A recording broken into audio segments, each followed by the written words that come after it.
Samajwadi party जो है अराजकतावादी party है। समाजवादी पार्टियों के रिश्ते ही आतंकवादियों से हैं। समाजवादी पार्टी की जब सरकार होती है तो अराजकतावादी तत्व और असामाजिक तत्व हावी हो जाते हैं।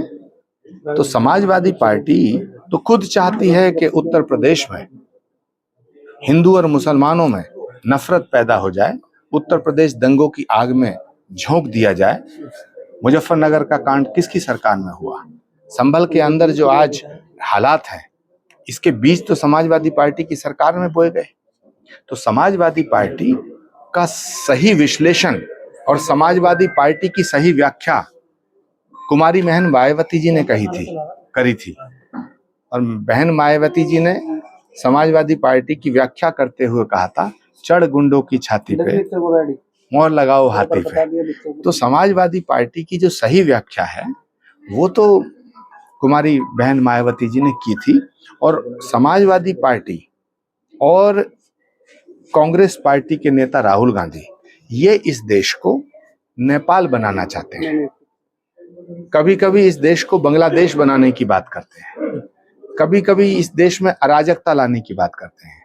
तो बात यह है कि इन्हें उत्तर प्रदेश में जो अपराधियों के ऊपर अंकुश लगाने वाली सरकार चल रही है, इन्हें योगी आदित्यनाथ और नरेंद्र मोदी के नाम से नफरत है। इसलिए ये किसी भी कीमत पर सत्ता पाने के लिए हिंदू और मुसलमानों में, मुसलमानों से हिंदुओं को, हिंदुओं से मुसलमानों को अलग करके अपनी राजनीतिक दुकान, अपनी राजनीतिक रोटियां सेकना चाहते हैं।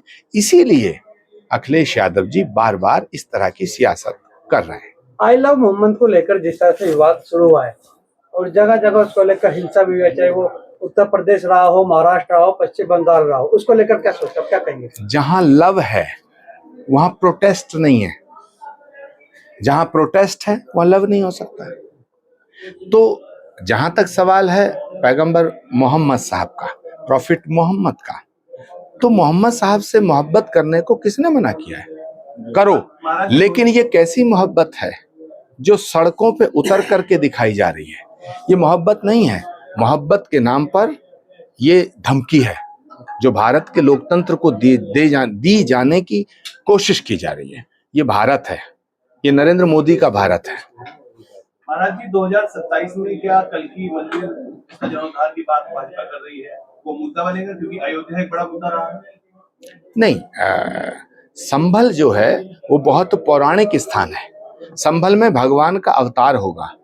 अवतार होने से पहले श्री कल्कि धाम का निर्माण हो रहा है। श्री कल्कि धाम का निर्माण करने के लिए पिछले वर्ष भारत के यशस्वी प्रधानमंत्री आदरणीय नरेंद्र मोदी जी स्वयं संभल आए थे। जहां तक सवाल है मंदिर और मस्जिद के विवाद का, तो मंदिर और मस्जिद का विवाद अदालत में विचाराधीन है। जो अदालत फैसला करेगी वो हमें स्वीकार होगा। महाराज जी, जितने भी हिंदू धर्मगुरु है, चाहे वो यति नरसिंह महाराज हो या और भी कोई, तो कह रहे हैं हिंदुओं की जो जनसंख्या वो खतरे में है, महिलाओं को एक बच्चा नहीं अधिक बच्चे पैदा करना चाहिए हिंदुओं को लेकर, उसको लेकर क्या कहेंगे? देखिए, भारत हिंदू स्थान है, भारत को हिंदुस्तान कहते हैं। ये हिंदुस्तान शब्द ठीक नहीं है, हिंदुस्तान नाम का कोई शब्द नहीं है। शब्द है हिंदू स्थान, हिंदू स्थान।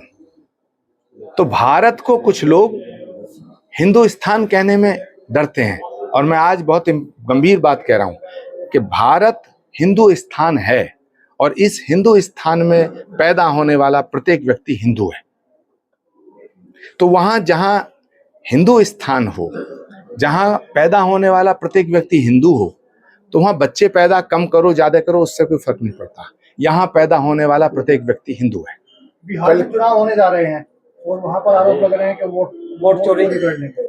वोट चोरी का आरोप वो लगा रहे हैं जिनका इतिहास ही चोरी का है, जिन्होंने इस देश की संपदा को चुराया है, जिन्होंने इस देश की प्रभुता से समझौते किए हैं, जिन्होंने परिवारवाद की राजनीति करी है।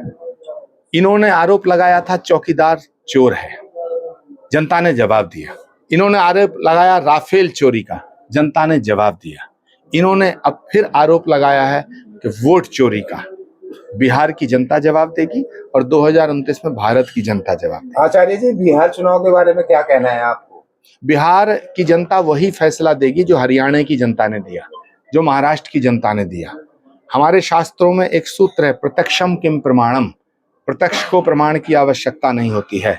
जो हरियाणा की जनता ने, महाराष्ट्र की जनता ने फैसला किया है, वही फैसला बिहार की जनता करेगी। सुप्रीम कोर्ट के चीफ जस्टिस है, उन पे जो हमला हुआ है वकील के द्वारा किया, उसको लेकर क्या सोचते, आप क्या कहेंगे?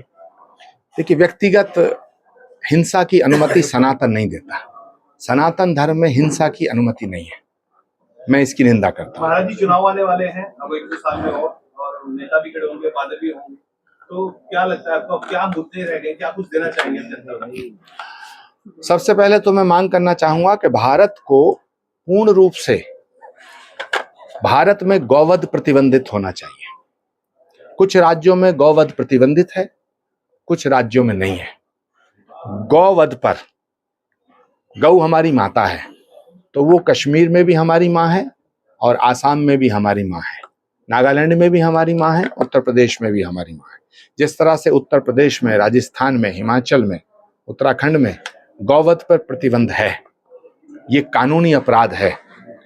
गौ हत्या पर राष्ट्रीय कानून आना चाहिए, ये मेरी भारत सरकार से मांग है।